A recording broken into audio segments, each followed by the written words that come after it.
L'exercice est roi, la nutrition est reine, mets-les ensemble et tu pourras construire un royaume. Bonjour à tous et bienvenue sur ce deuxième épisode du podcast Nature Athlète. Aujourd'hui, j'aimerais aborder avec vous l'une des plus grosses erreurs que commettent les triathlètes débutants quand ils se mettent à pratiquer cette discipline. Que ce soit en amateur ou dans le but de faire des compétitions, la plus grosse erreur en termes de nutrition sportive est de s'entraîner sans prendre en compte son régime alimentaire. On a tendance à penser que parce qu'on s'entraîne beaucoup et qu'on fait des efforts longs et intenses, on peut se permettre de manger ce que l'on veut et quand on veut, sans impact direct sur nos entraînements ou sur notre récupération. Par exemple, après un effort long et intense, on a tendance à se vautrer sur la nourriture, de se resservir 2 fois ou de manger du gâteau, sous prétexte que on a vraiment bien couru ce soir, par exemple.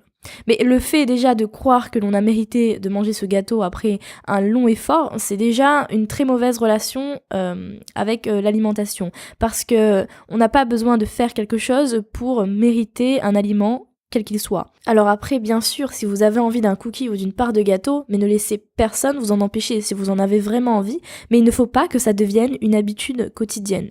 Se récompenser, c'est bien, mais il faut pas le faire trop souvent et adopter quotidiennement ce comportement. Au contraire, prendre trop souvent ces aliments plaisir peuvent briser les efforts que vous venez de faire, et s'il faut pas oublier que ce que l'on prend après l'effort, c'est la préparation pour le prochain entraînement. Donc, est-ce que prendre cette part de gâteau te permettra de courir plus vite ou de peser moins? Non, bien évidemment.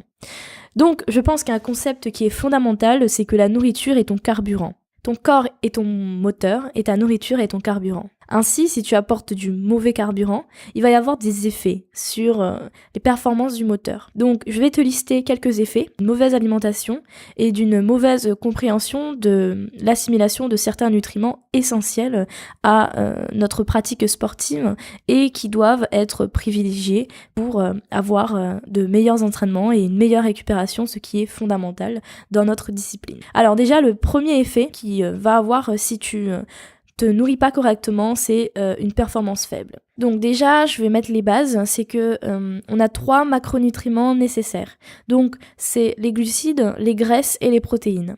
L'entraînement et la compétition demandent beaucoup d'énergie, et cette énergie, elle provient de l'alimentation, donc elle provient des glucides, des graisses et des protéines.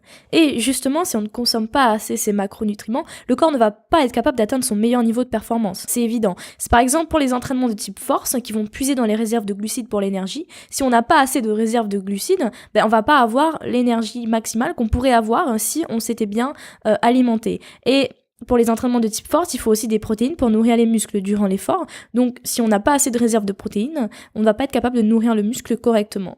Par exemple aussi, pour les entraînements d'endurance, ces types d'entraînements consomment du gras et des glucides. Donc, dans tous les entraînements, il faut parvenir à avoir une réserve importante de ces 3 principaux nutriments pour avoir l'énergie maximale et ainsi avoir une meilleure performance. Ensuite, une deuxième conséquence, c'est un repos plus long. Quand on s'entraîne, il va y avoir des dommages sur les muscles. Donc ces dommages, il faut les réparer. Et c'est justement quand le corps va reconstruire ce muscle plus fort que cela va permettre d'avoir plus de force et plus d'endurance, donc une meilleure performance. Donc les 2 premières heures après le sport sont les plus critiques et c'est à ce moment-là qu'il faut donner au corps les nutriments dont il a besoin, c'est-à-dire principalement des protéines afin d'aider à une bonne reconstruction du muscle.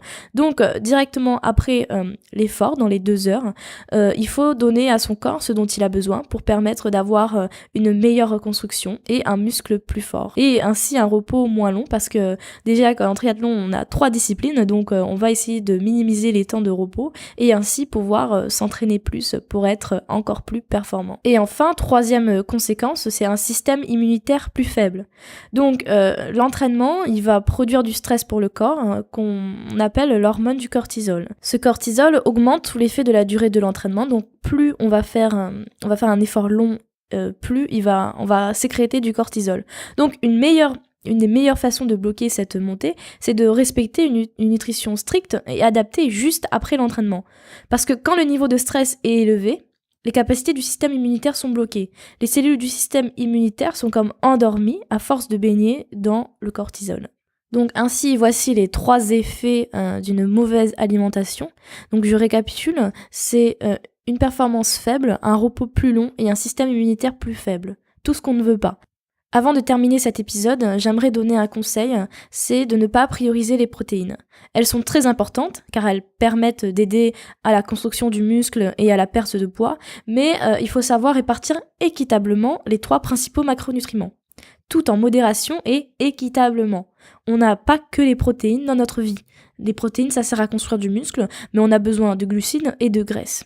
Et aussi ne pas oublier les micronutriments tels que le magnésium, le calcium, le fer, qui sont eux aussi très importants. Mais après, cela ne sert à rien de s'ajouter des valeurs et de calculer le taux de potassium ou de calcium de chaque aliment. Mais simplement juste en privilégiant la consommation de graines entières, de fruits et de légumes de saison, on va avoir notre quota de micronutriments. Ensuite, on conseille souvent aussi de se supplémenter quelques semaines avant une compétition et aussi ne pas hésiter à se supplémenter en hiver en vitamine D qui est une vitamine essentielle et qu'on oublie un peu trop souvent. On arrive à la fin de cet épisode, je vous ai donc exposé les 3 principales conséquences d'une mauvaise alimentation et il me paraît très important de rappeler à nouveau que c'est pas parce qu'on est athlète, qu'on fait plus ou moins entre 5 heures et 10 heures de sport par semaine, voire plus, qu'on peut se permettre de manger ce que l'on veut. Certes, on ne va pas grossir en mangeant n'importe quoi, vu qu'on dépense énormément de calories, mais il ne faut pas oublier que notre corps a des besoins en macronutriments et en micronutriments qui sont essentiels à une meilleure performance, parce que c'est tout ce qu'on cherche. On cherche à être plus rapide,